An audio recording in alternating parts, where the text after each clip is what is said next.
kami akan mempresentasikan identifikasi resiko dari perusahaan tekstil. Nah, sebelum kami presentasi, kami ingin memperkenalkan masing-masing dari kami. Hai semuanya, perkenalkan nama aku Puspa Sapaya Pariga dengan akhir 023. Halo semuanya, kenalin aku Hanini Belanda dengan akhir 02. Halo semuanya, aku Jasmine Widodo dengan akhir 03.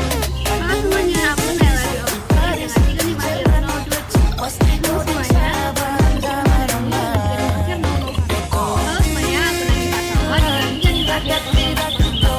Halo semuanya, kenalin kami nama Indo Fadil Nasional 20. Selamat matikan. Tekstil Smart merupakan perusahaan yang bergerak di bidang tekstil dan garmen, khususnya memproduksi baju, harga, kaos, celana, dan jaket. Perusahaan ini berdiri sejak April 2012 yang berlokasikan di kawasan industri Pelabuhan Tanjung Mas, Semarang. Fasilitas perusahaan ini meliputi pemesanan, pemintalan, pemasaran, dan finishing didukung oleh otomasi dan tenaga kerja yang kompetitif. Selain berfokus pada produksi, perusahaan juga berfokus pada mengembangkan strategi jangka panjang yang inklusif dan berkelanjutan. Kemudian ada keamanan kerja dan manajemen risiko untuk mendukung penurunan kompetitif perusahaan dan keamanan operasional perusahaan. Sekarang saya akan menjelaskan mengenai identifikasi resiko apa saja yang bisa terjadi pada perusahaan tekstil. Yang pertama yaitu kurangnya SDM yang terampil. Nah, kurangnya SDM atau sumber daya manusia yang terampil ini biasanya disebabkan oleh karyawan baru yang belum bisa mengikuti ritme dari produksi perusahaan tekstil itu sendiri. Karena dalam perusahaan tekstil itu memiliki ketelitian yang tinggi untuk memproduksi barang-barangnya. Karena kita juga bisa tahu bahwa tekstil itu memproduksi banyak sekali barang, sehingga jika memang ada SDM yang kurang terampil tersebut dapat menghambat produksi dari perusahaan tekstil itu sendiri.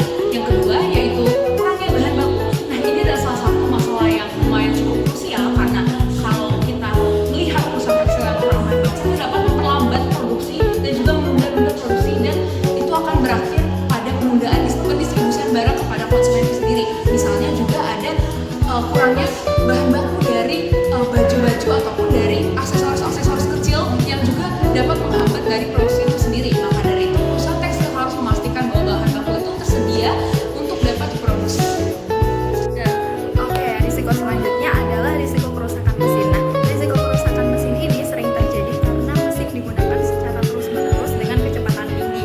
Nah, selain itu, penyebab selanjutnya juga disebabkan karena kurangnya perawatan kepada mesin itu sendiri dan juga kesalahan operator, sehingga masalah tersebut bisa muncul secara berulang kali.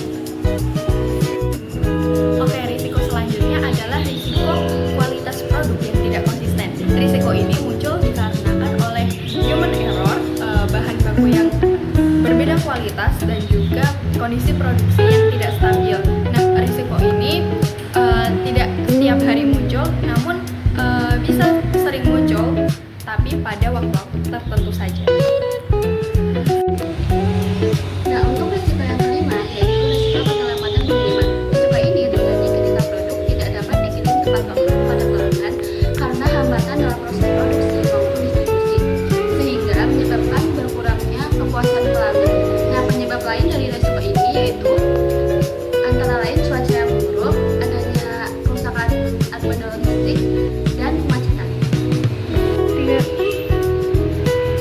Kemudian untuk resiko yang keenam yaitu persaingan ketat industri dan barang impor ilegal. Risiko ini muncul karena industri tekstil di Indonesia sangat kompetitif. Ditambah adanya barang impor ilegal dengan harga murah yang masuk ke pasar. Hal ini tentu saja menjadi salah satu ancaman bagi perusahaan. Nah, untuk penyebab lain dari risiko ini adalah adanya inovasi produk yang cepat berubah. Nah, untuk risiko yang terakhir yaitu risiko nilai tukar mata uang.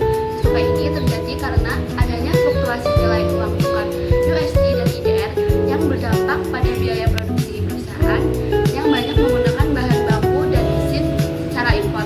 Nah, nilai tukar sering berubah sehingga biaya pembelian bahan produksi pun menjadi tidak stabil.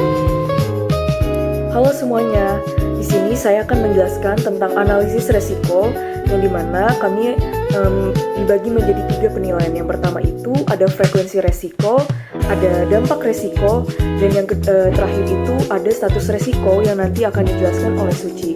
Yang pertama, saya akan menjelaskan tentang apa itu frekuensi resiko.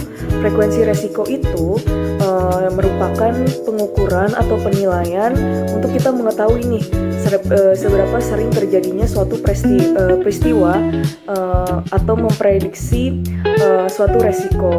Nah, di kelompok kami ini kami menggunakan 2 penilaian.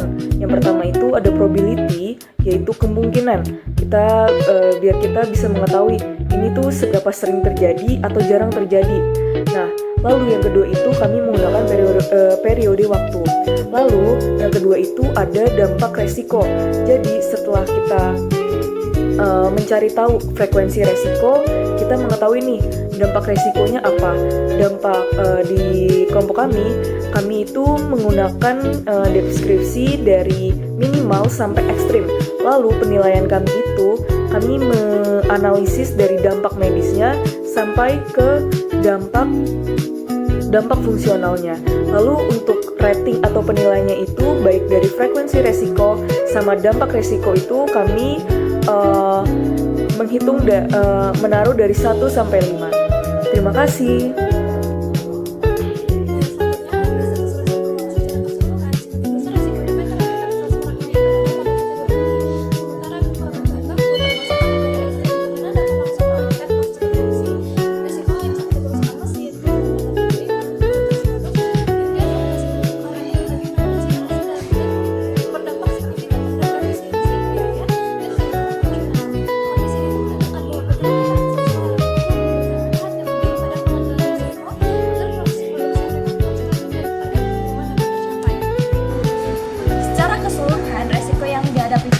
Tekstil Semarang menunjukkan bahwa operasional perusahaan masih sangat rentan terhadap gangguan internal maupun eksternal.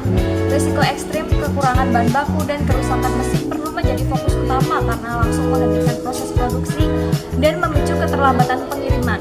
Sementara itu, risiko lain yang tergolong tinggi seperti SDM kurang terampil, kualitas produksi tidak konsisten, keterlambatan pengiriman, persaingan ketat, serta fluktuasi nilai tukar menunjukkan alur produksi masih belum berjalan stabil dan perusahaan masih memiliki ketergantungan besar pada faktor luar.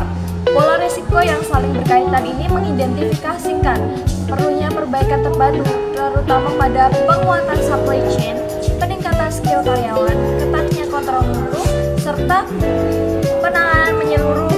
Nah, resiko-resiko tersebut akan terus berulang dan menghambat kinerja perusahaan dalam memenuhi standar bayar internasional.